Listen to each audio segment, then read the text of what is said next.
All right, welcome to Fridays with Fidelman. I'm Cheryl Fidelman, life coach, trauma healer, and writer.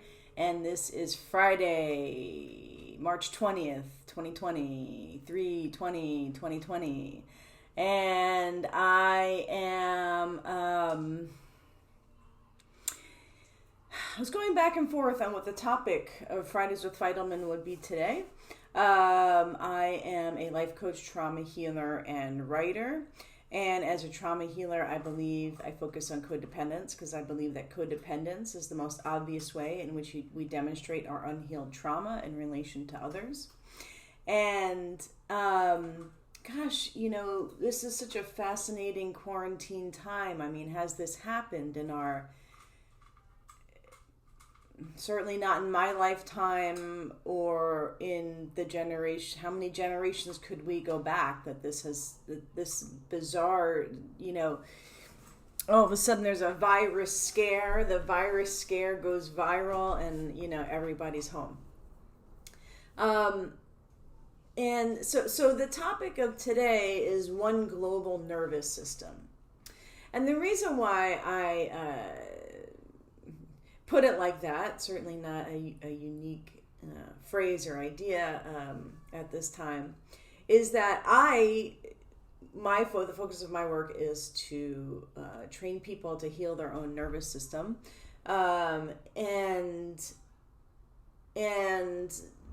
the paradigm with which we're living in the visceral current moment really highlights the fact that we each have an individual nervous system, and then there is a global nervous system. So the frequency of the energy outside and amongst humanity is impacting us. And it's impacting us on many levels.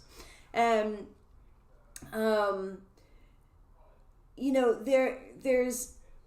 there's a beauty that is present here in this as the paradigm of life as we know it slows down.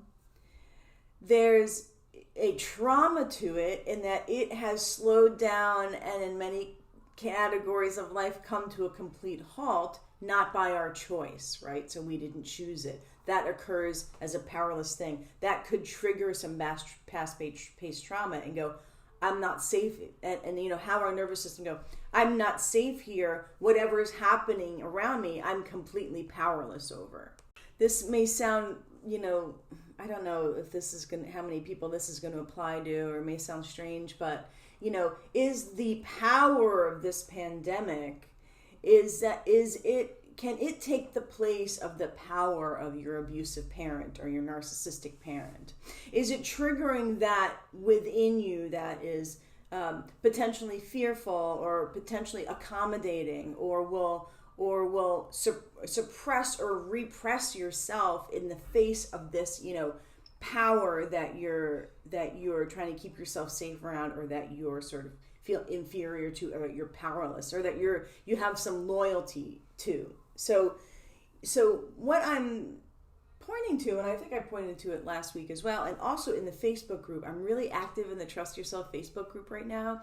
I'm there every day at noon, and I just want to increase my support.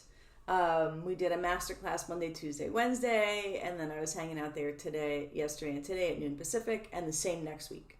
Mirror image of this week in the Trust Yourself Facebook group, Monday, Tuesday, Wednesday, Trauma Healing Codependence Masterclass.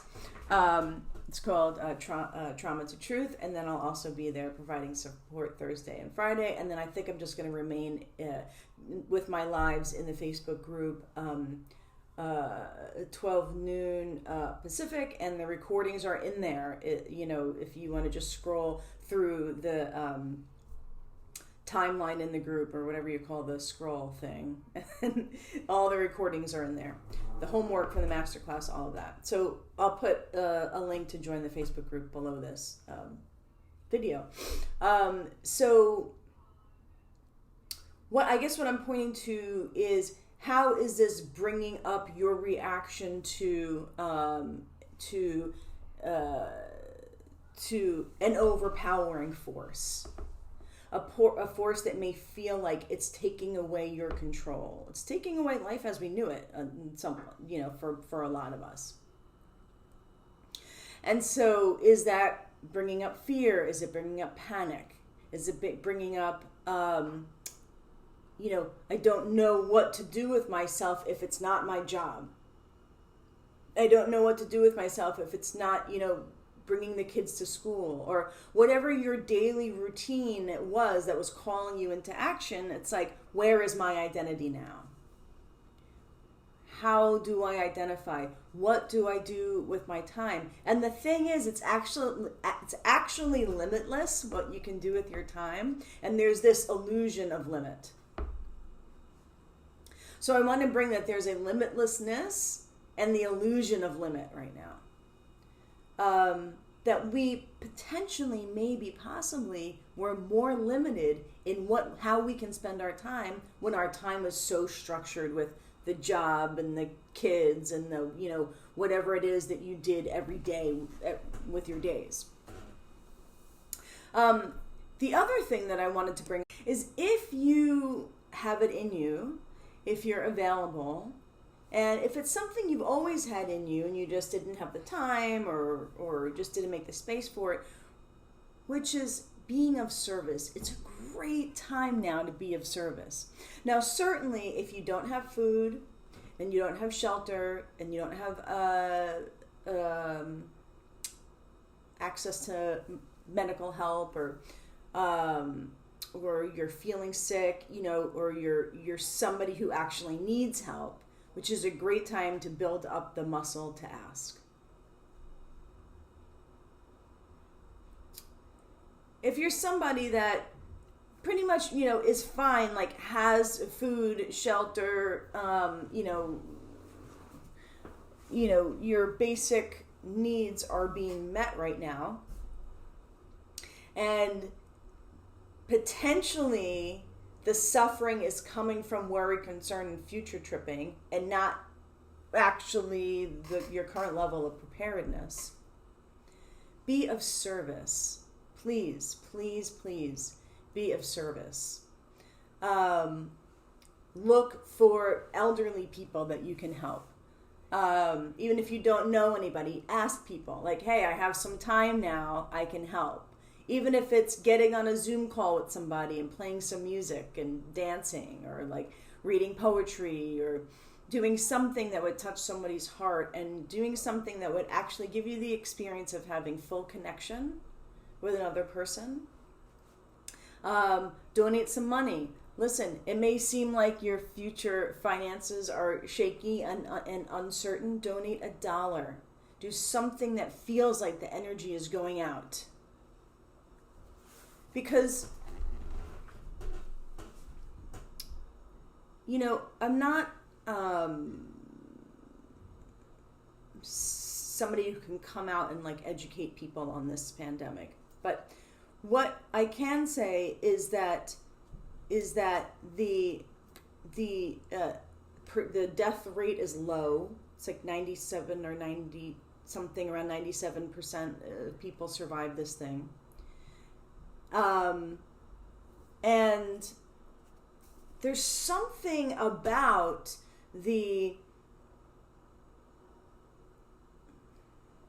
I don't know, are we more in panic to what we don't know, or is the reaction matching the situation? Is this global reaction matching the situation? Some people would say, yes, it is. This is something that is, highly, highly, highly vital to stay away from. And that also may be true, but how much can we look at this potentially being a return to our imagination, a return to love, a return to actually spending time creating connection, spending time playing, writing, painting. Epidemics are not brand new. I drive by billboards constantly talking about the lung cancer rate and the stomach cancer rate and the esophageal cancer rate and liver cancer. And people, and the rates are increasing when it comes to this global epidemic, this human epidemic of cancer, and people are eating like mass-produced farm-raised animals constantly and consistently, right? So we can put these theories of like, how much are we ongoingly keeping ourselves, sanitized and safe from disease? How much are we oftentimes just living in like, oh, that thing won't affect me, or that thing won't affect me, or like some sort of cancer denial, or some sort of denial about how animals are being treated so that we can, eat their young, and how milk is being mass produced, and how agriculture and the farmlands are being, there's so much land being used to feed a smaller amount of cows. But anyway, I'm bringing up all these things not to be right or to educate, but to look at how much in denial we are of consistent epidemics, and how much we work constantly and deny our natural gifts and talents and our passions and our natural birthright to be intimately related and connected, because we are just in the daily, we are like committed to the daily grind of our life. And how much now can we stop and say, gosh, what is just a natural expression of myself? What is a natural expression of love and being of service and being generous, whether you're alone or whether you're with people or not? How much can I impact the world? How much does the world need me? Even if it's 75 cents. Give four charities 75 cents and sit with how that feels. Charities that you're particularly passionate about, right? Like I have a lot of clients who are like, man, I'd love to volunteer, and Big Brothers, Big Sisters, and it's always been in the back of my head, and I've just never done it because I'm working and other things are taking place. Well, that altruistic part of you that just wants to be in service for no acknowledgement, for no monetary reward, to just be in service, bring that part of you to the forefront now, please. We need you. So what I'm pointing to is, how can we best respond as opposed to react? Respond in the visceral moment as opposed to reacting and being dominated by the visceral current moment. How can you move your life to the next level during this time and support others in moving their lives to the next level? During this time, this could be an incubation, like seed planting time right now. I noticed that part of what is going on for me in my mind, and what is heavy for me in my mind, is that I'm worried, I'm concerned. I'm concerned that people who have unhealed trauma, that is being triggered right now, and it's like taking them out of life. I'm worried. I'm like, how much is depression increasing during this time? How much are, little areas of paranoia being increased right now? Paranoia meaning putting fears and, false predictions into the future that are giving you your current experience of life. Because that's what happens in the not knowing. We don't know what's going to happen. And so we put little fearful predictions. Well, what if this happens? Well, what if that happens? And that gives us our current moment state, mental state. So I am fearful of, this one global nervous system that we're sharing, that a part that this may raise the frequency of instability in the global nervous system and for people individually. So, come into the Facebook group, talk to me, please let me support you. And gather all of your resources. I don't just mean financial resources, but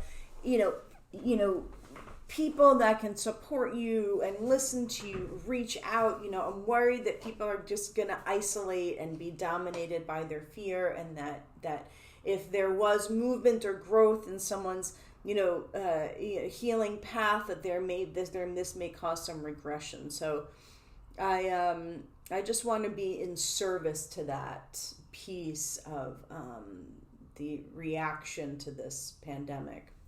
Notice the areas where you may be closing and see how there can be an opening there. Notice where you're you're regressing to more comfort, unhealthy habits in order to keep your mind off of, what it's, worried and concerned about.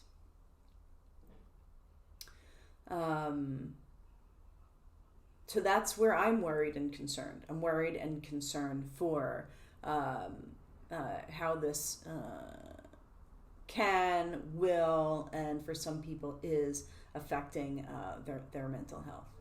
So, and I'm here in support and in service of that. So that's it. Happy Friday. Have an awesome weekend. Happy healing. Life is now. I say that at the end of every video, and I think that it is even more obvious that life is now.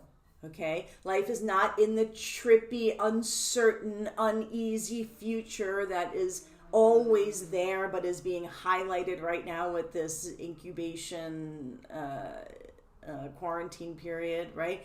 The future is always uncertain, and then we have this illusion of control of the future when we're in our regular life. Sometimes it's an illusion, sometimes, and part of working towards and creating a future is actually real, right? So what you do now is affecting 5 years from now. What you do now is affecting 6 months from now. And so what you do now, the way in which you react as opposed to respond to this epidemic or this pandemic, is also planting the seeds for you 6 months from now. It's also planting the seeds for you a year from now. So we want to expand as opposed to collapse. I love you all. Happy Friday. Happy healing. You are awesome. Life is now. Take this opportunity to be creative and imaginative and enjoy chilling out. It's kind of like a chill out time, guys. And be of service. Please, please be of service. Bye.